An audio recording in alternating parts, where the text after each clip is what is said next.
हमरे कर्म में जोग लिखल रहल, हम जोगी बन गए। ऐसा मत बोला, सुना बताइए।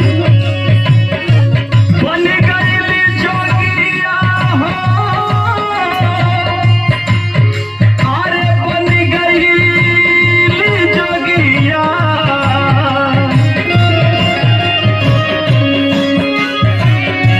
बन गई जोगिया हो, बन गई जोगिया, सदगुरु सरानिया में बन गई जोगिया।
अपने आप के अर्पित कैले वानी माते, हम रहू बात के समझी कि हम कौना दौर से गुजरत बानी।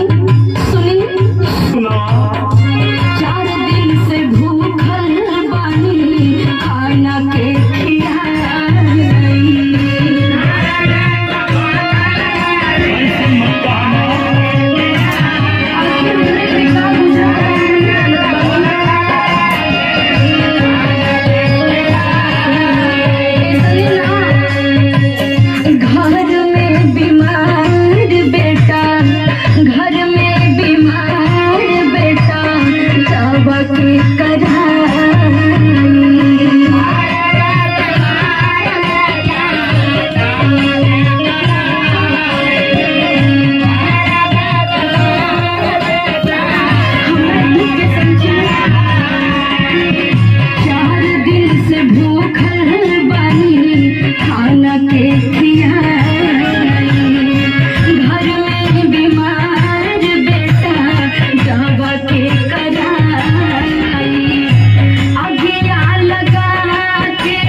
मालिक गुरु गोरखनाथ पूरा करी हनुमाई।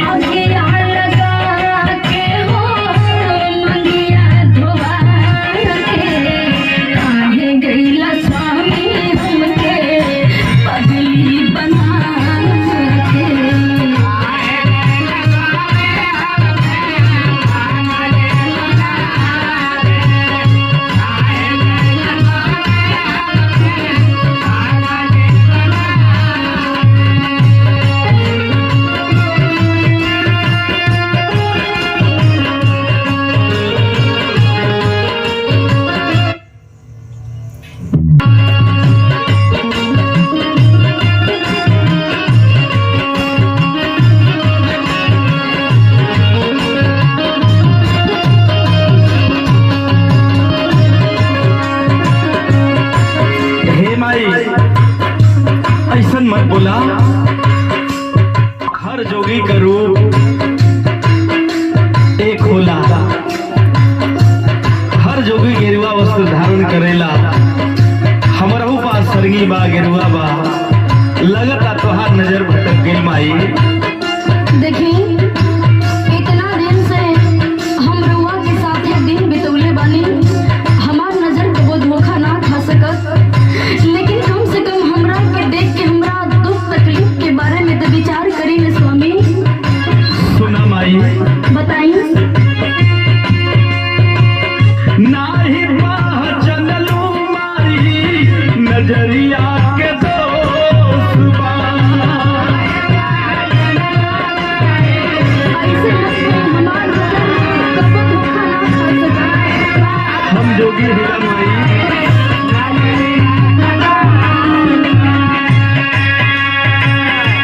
एक समान सब जोगियन के भेष बा।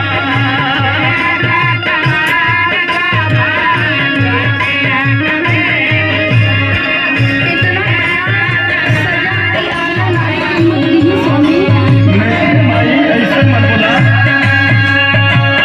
नाही पहचानलू माई नजरिया के दोस्त बा। एक समान सभे जोगियन के भेष बा। सुनाई माई। बोली। परमोध जोगिया हो, परमोध जोगिया।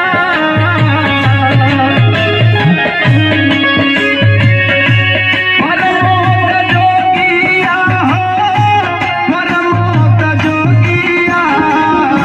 सद्गुरु सरानिया में बन गईली जोगिया।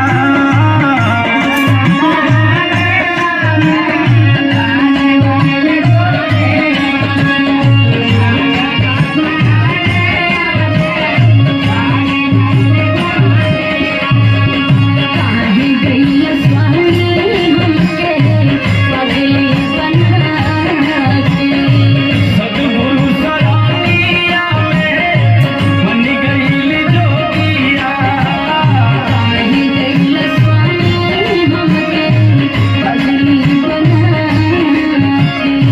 सद्गुरु सरानिया में बन गईली जोगिया। अंजन जय हो जय हो जय हो।